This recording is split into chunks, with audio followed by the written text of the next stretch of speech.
clip for me in 1999, I would have been, and I did see Alex Jones clips in 1999. And then in later years where he was talking about Building 7, and I was very offended. I was like outraged that he would be suggesting that there was something about 9/11 that wasn't above board, that there were, things we didn't know that were being hidden from us. And I was like mad at Alex Jones for saying that. I remember that really well. How dare you? The Building 7 one is wild. Well, it is why. It is why. I mean, I have all I know is 21. I don't even know what year it is. 23 years? Could it really be 23 years after 9/11? 23 years later. What's the justification for classifying any document around 9/11? There's no justification. Well, the same justification in classifying the documents about the Kennedy assassination. Well, exactly. 61 years later. Yeah. Or releasing the COVID vaccine data 75 years later. Of course. Yeah. Right. I mean, it's, of course, look, secrecy is different from privacy. Privacy is necessary for the dignity of this. Why you've got a door in the bathroom in your bedroom, right? You need privacy, you need private thoughts. We have no privacy whatsoever. None. No privacy at all. Thanks to the iPhone and government spying on us all. So there's no privacy, but there's massive secrecy. Secrecy is different. Secrecy abets lying. The only reason to have secrecy is in order to do something that you're ashamed of other people knowing about. That's immoral and probably illegal. And there's more secrecy than ever. And that means that there's more lying than ever. There are more crimes being committed than ever. That's the surest sign of it. Why are there 1 billion classified federal documents in a so-called democracy? Because they're lying to us. That's why. But 9/11, what is the justification for that? I don't know the answer. I really don't know the answer, but there is one. That's for sure. Yeah. It's not methods and sources. You think it's methods and sources? Trying to protect their Saudi sources? I don't think so. Good afternoon, everybody. It's 12:01, so that is scientifically and temporally correct. Let me just bring this tweet out. How does everyone do this fine afternoon? I let that play for a little bit to make sure that we were live across all aspects of the interwebs. And what I'm going to do now is start the show. How is it going? Holy crab apples, people. Before we even get started, we're going to talk about Tucker Carlson and his bombshell of a podcast with Joe Rogan that I'm thoroughly convinced 96% of the people that are commenting on it have not watched it.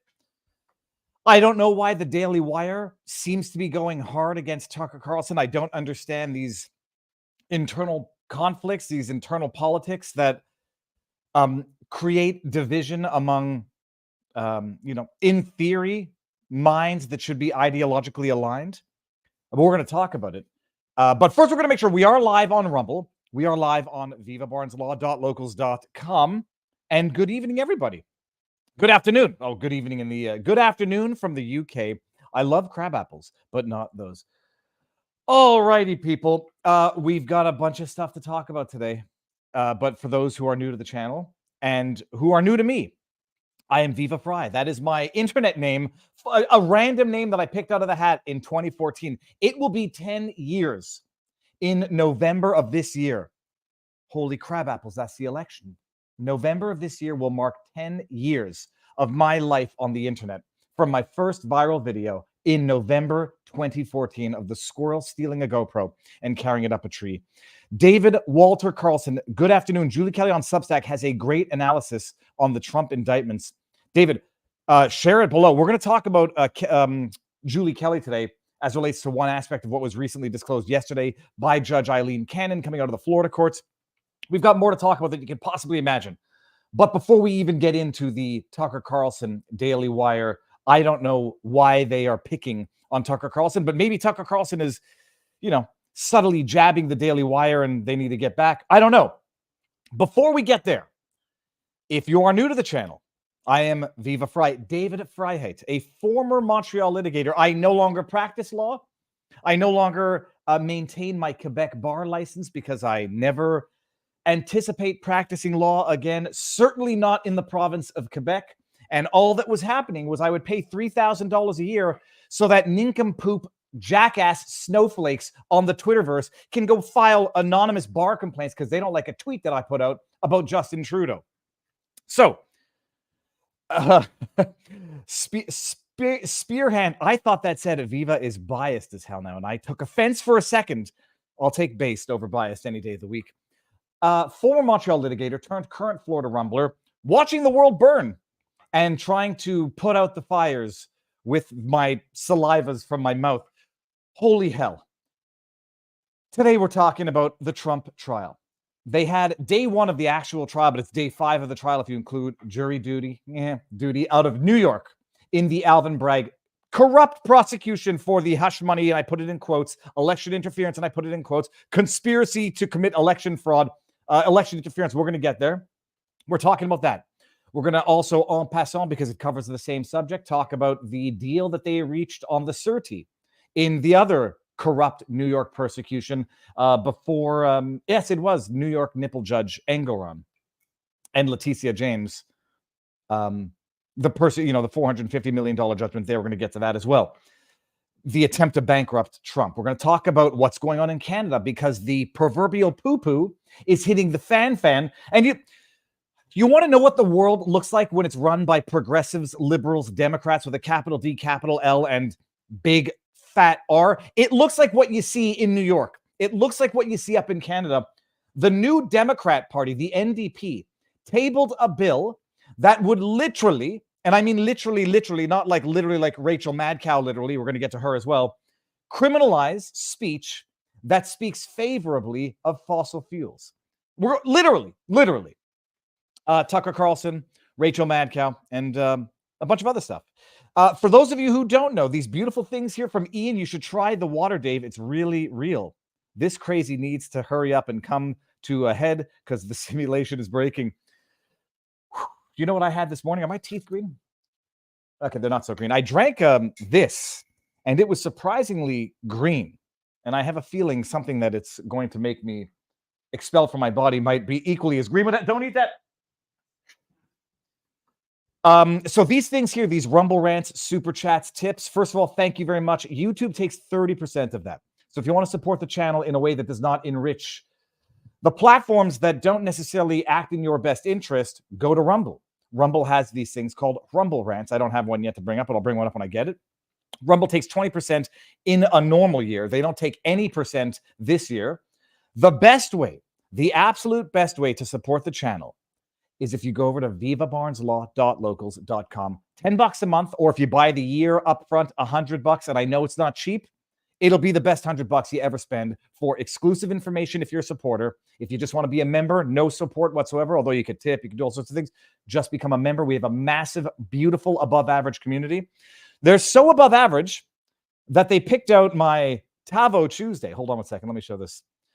Viva Frei is not above making the occasional typo. And by occasional, I mean always. It's Tavo Tuesday on Rumble. And why is it Tavo Tuesday and not Taco Tuesday?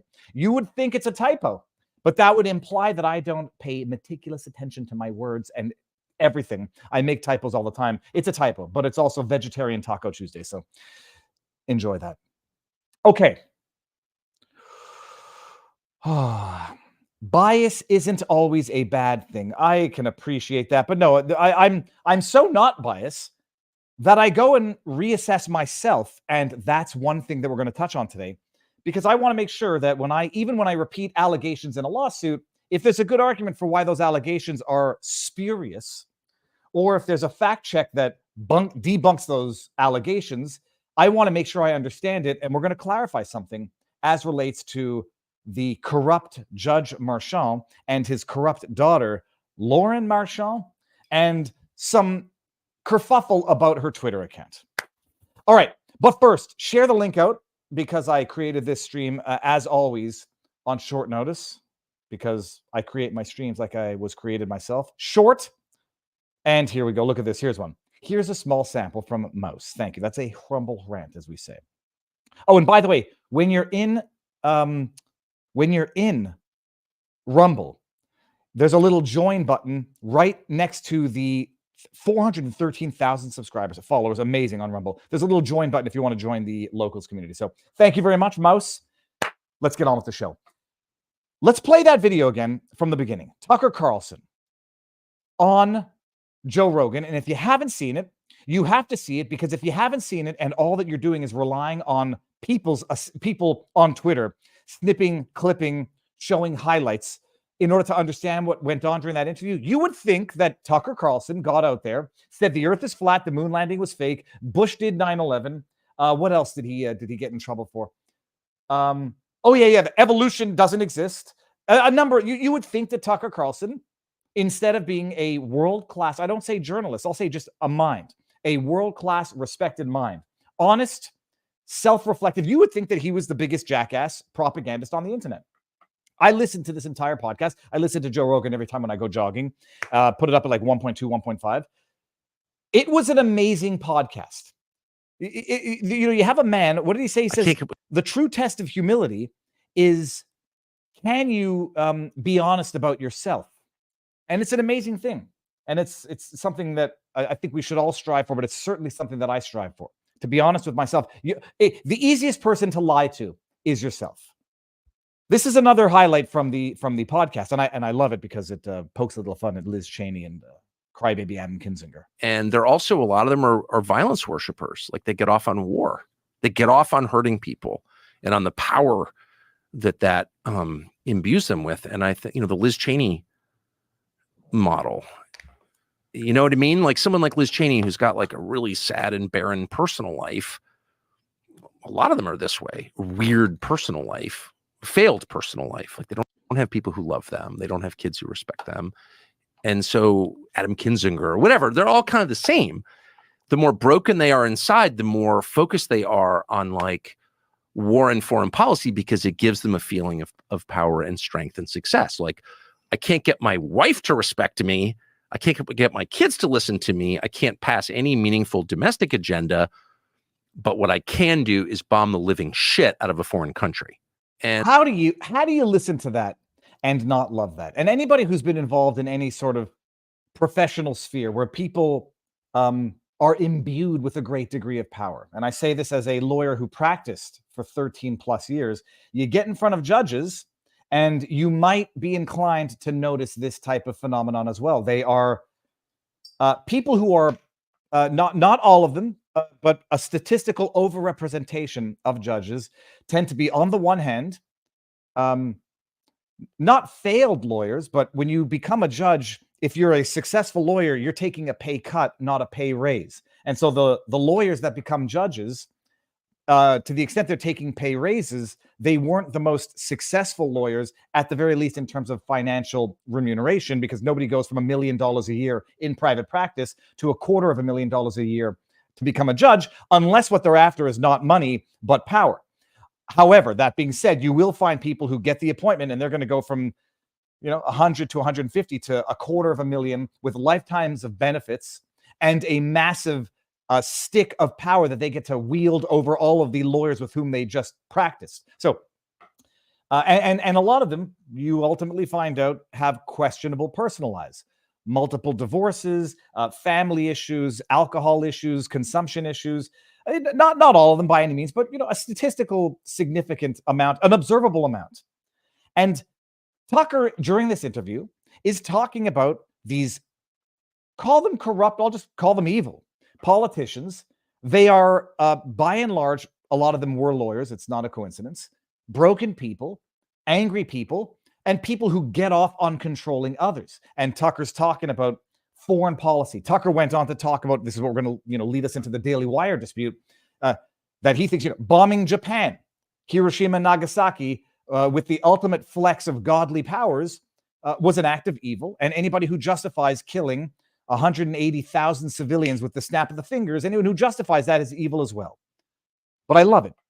You look at these politicians, they are awful, insidious people who control the biggest levers of power. They, as we are witnessing right now, can leverage those levers of power, hence leverage, into political persecutions to destroy their enemies with immunity and with impunity, and slaughter, and then paint themselves as the heroes at the end of the day. And by the way, I agree. I'm not arguing in this. I won't argue with anybody over this. I've realized now what I took for granted as historical fact, I'm prepared to reassess.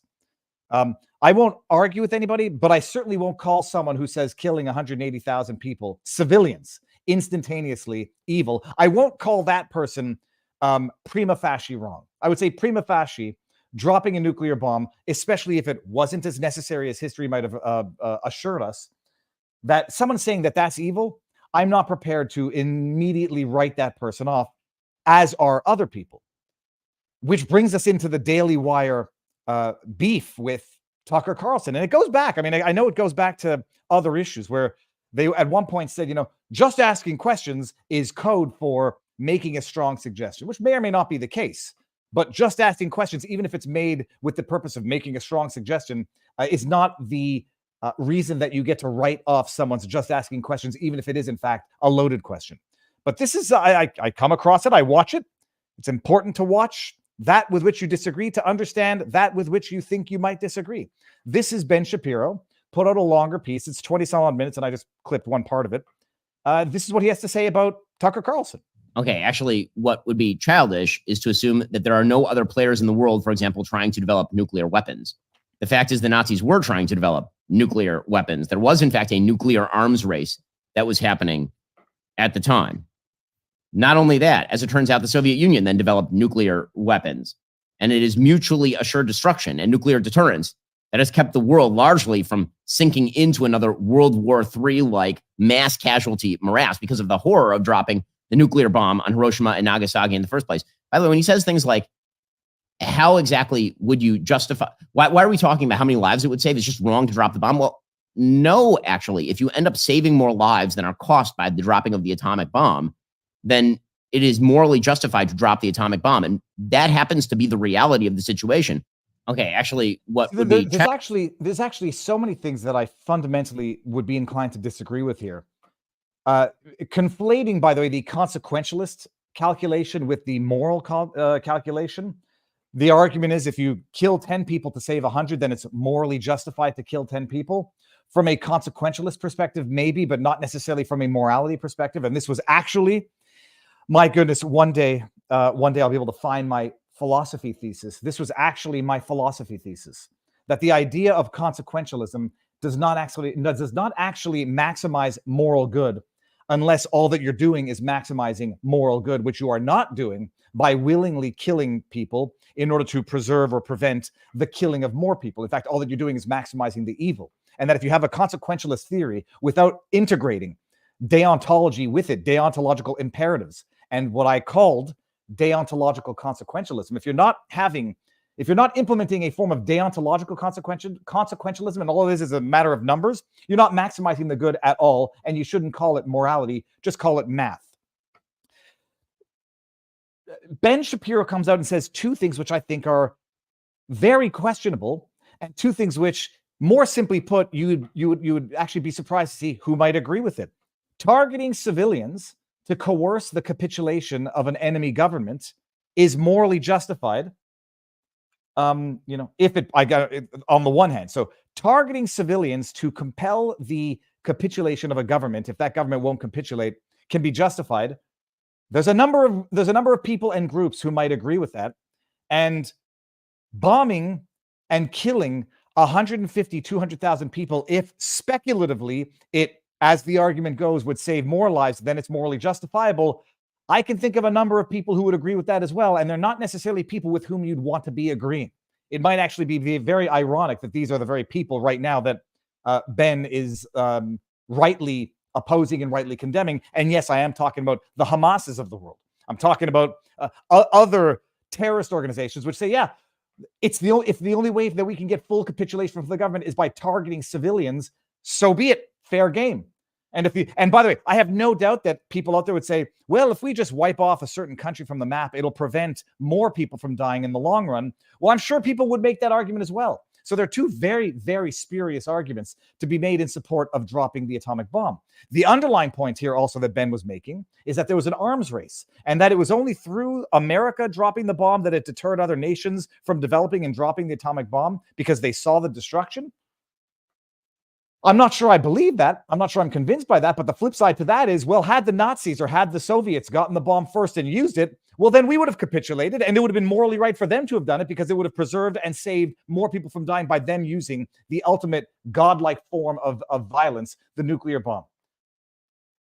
But I don't know why the Daily Wire, Shapiro, and I think Jeremy Boring as well, are going after Tucker Carlson to the degree to which they're going.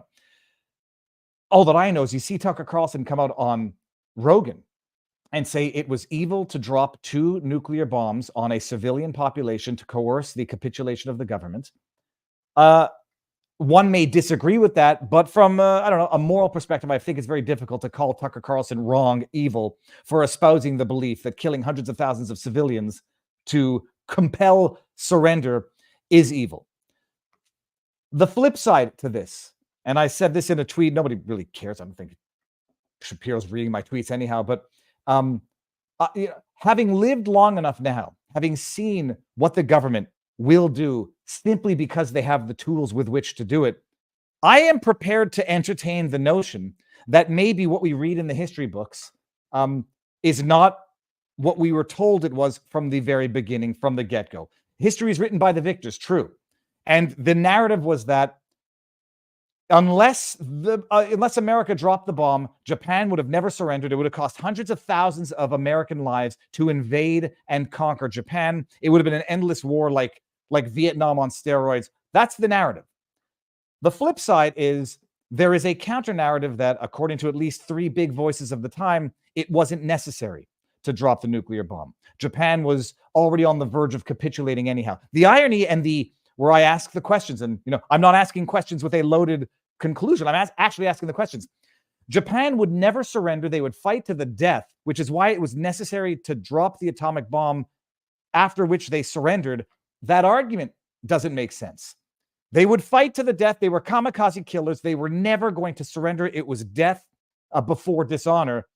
So we needed to drop the bomb to coerce them into surrendering, which they did after we dropped the bomb. Logically doesn't make sense.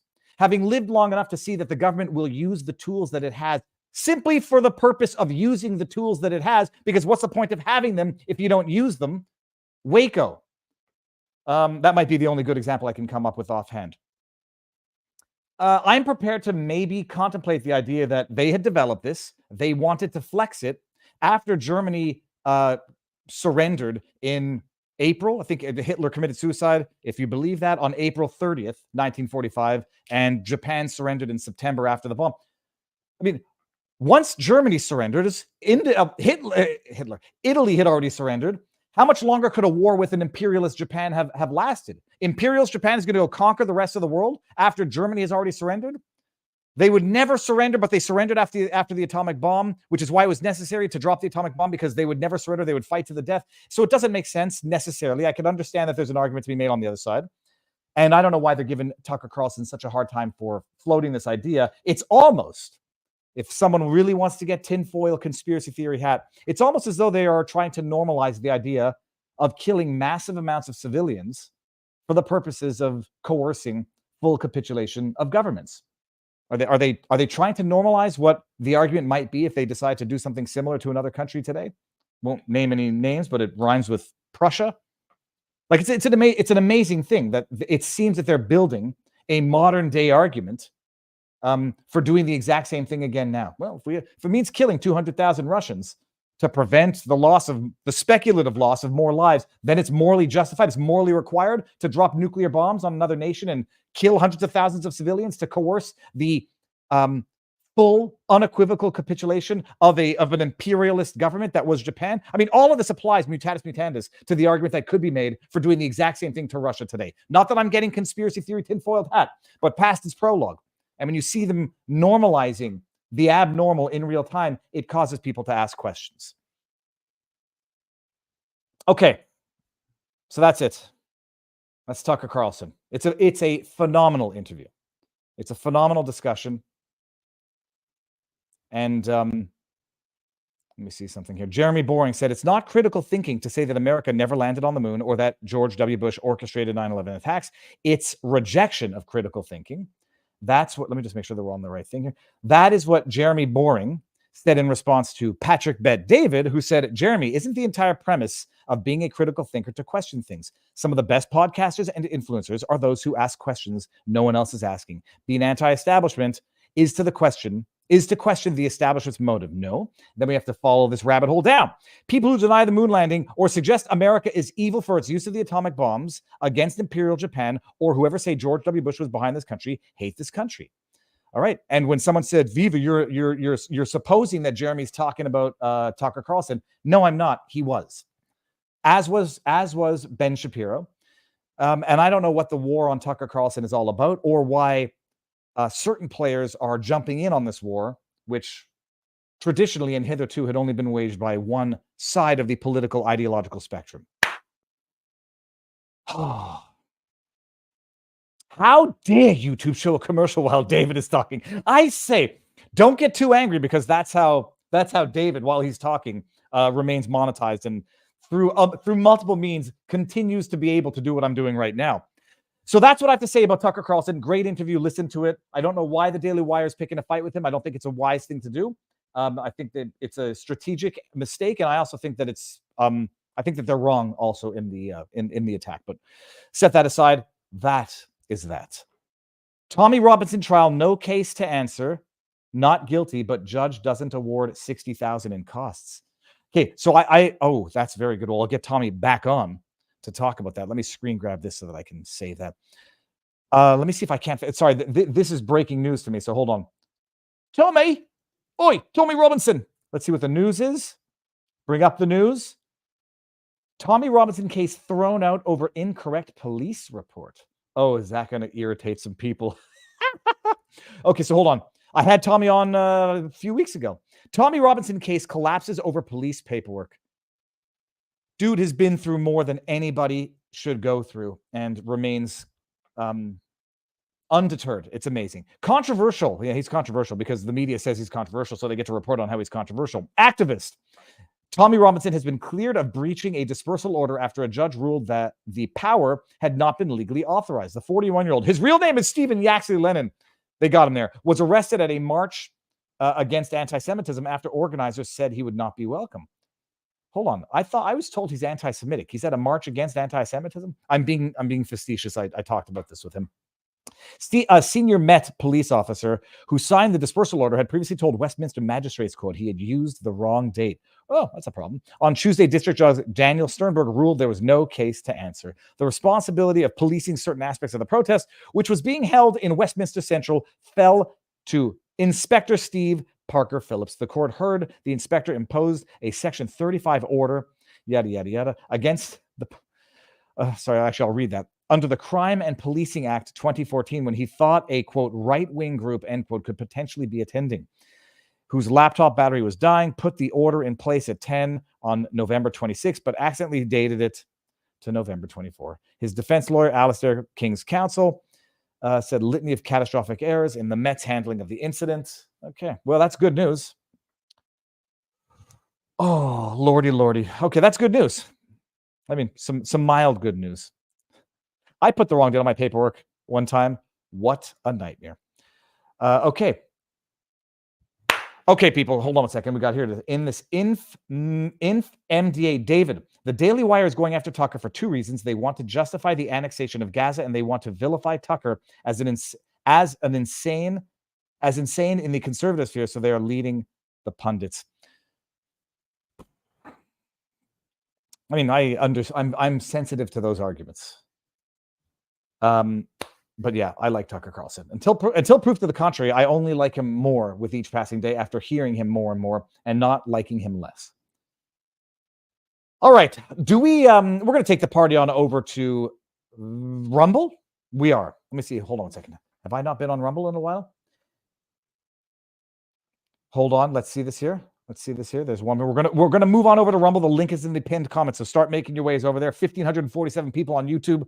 Come on over to Rumble. Viva, they had their civilians convinced the Americans were going to eat them and their babies. Look up the mass civilian suicides during World War II in the Pacific. Okay, fine, but that also doesn't. Sorry, that doesn't answer the question as to. And I'm not trying. I mean, maybe it's a stupid, naive question. Someone did call me stupid on the internet yesterday for asking it. What would have been the offensive risk from basically saying, okay, Japan, good luck invading the rest of the world? The idea that 200,000 U.S. Servicemen and women would be killed invading Japan is predicated on the notion that they would invade Japan. Why would Japan even need invading if the only country left fighting was, what was the population at the time? Tough to conquer the world when you have a population. Hold on, let me actually just make sure this. The population of Japan in 1940. Population of Japan, 1940. let's say 1945. 71 million, approximately 71 million in 1945. So, I mean, I don't know how you imagine a population of 71 million, an island nation is going to imperially conquer the rest of the world when their biggest allies had already surrendered. But anyhow, maybe there is a good argument. Maybe they controlled a portion of the sea that would have interfered with everything and required an invasion in order to facilitate capitulation. I don't know. Hold on.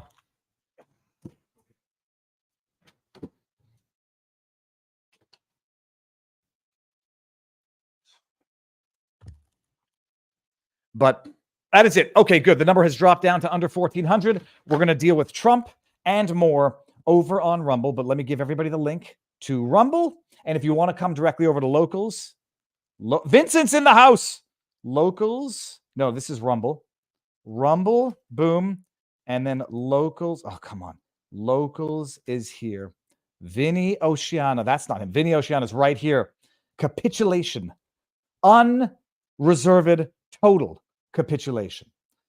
And yeah, I hope I didn't just blackpill people that this is a primer for what they are going to argue needs to be done to Russia, because the argument and the full comparison is there. Okay, that is it. We are ending on YouTube, going over to Rumble, then going over to Locals afterwards. Ending on YouTube. 3, 2, 1, go.